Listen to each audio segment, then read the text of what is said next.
So this is in the dark because I'm sick with flu. I'm getting slowly better. But I didn't realize I had so many comments on my video about Charlie Kirk. And I have since thought a lot about what happened to him.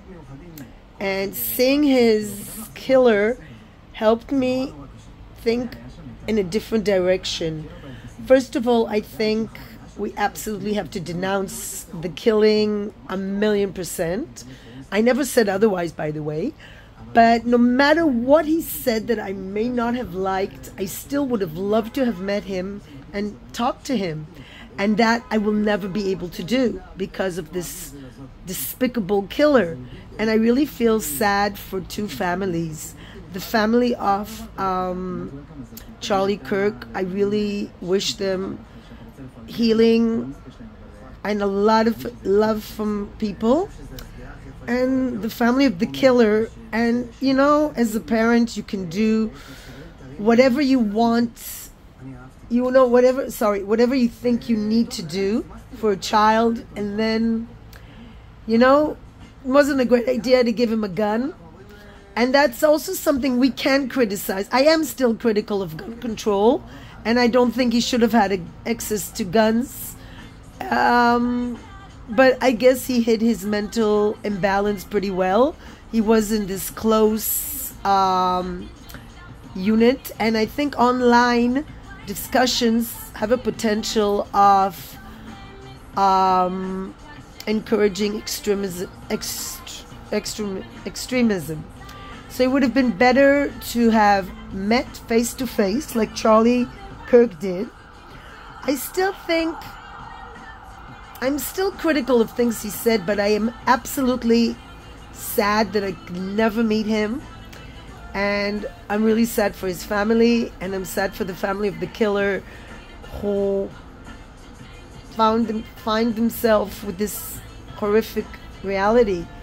And what courage it takes for a family, a mother and a father, to give their son over, knowing that's the right thing to do, because he killed in a most horrific way someone, a human being. And I don't think it matters exactly who the human being is, but the fact that he killed somebody. And yeah, that's what I have to say. And all those celebrating, there's something deeply disturbing about people who celebrate any death of a person who didn't threaten anyone, really. I did have a problem with the messages he said, but you know, like he said, you can argue things, and when you stop arguing, then violence comes. As long as you can discuss things in a civilized way, you know, it doesn't matter so much what you say. And the problem is that a lot of messages are said in a very violent way, as you know.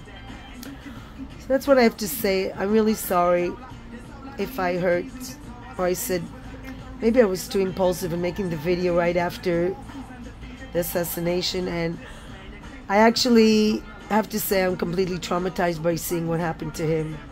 And maybe that was like a sort of a reaction, trying to say, well, you know, maybe what he said provoked in a lot of unbalanced people a lot of feelings.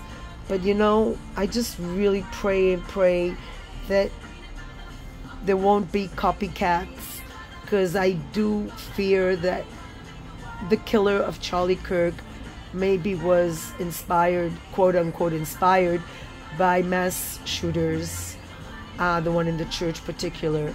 You know, you don't like religion, like somebody said, you don't like religion, you don't have to listen. And that's true. We shouldn't feel threatened by words. We should be feeling threatened by somebody trying to end our lives or harm us physically. But words do have a lot of power. And just that, let's keep talking and stop the violence.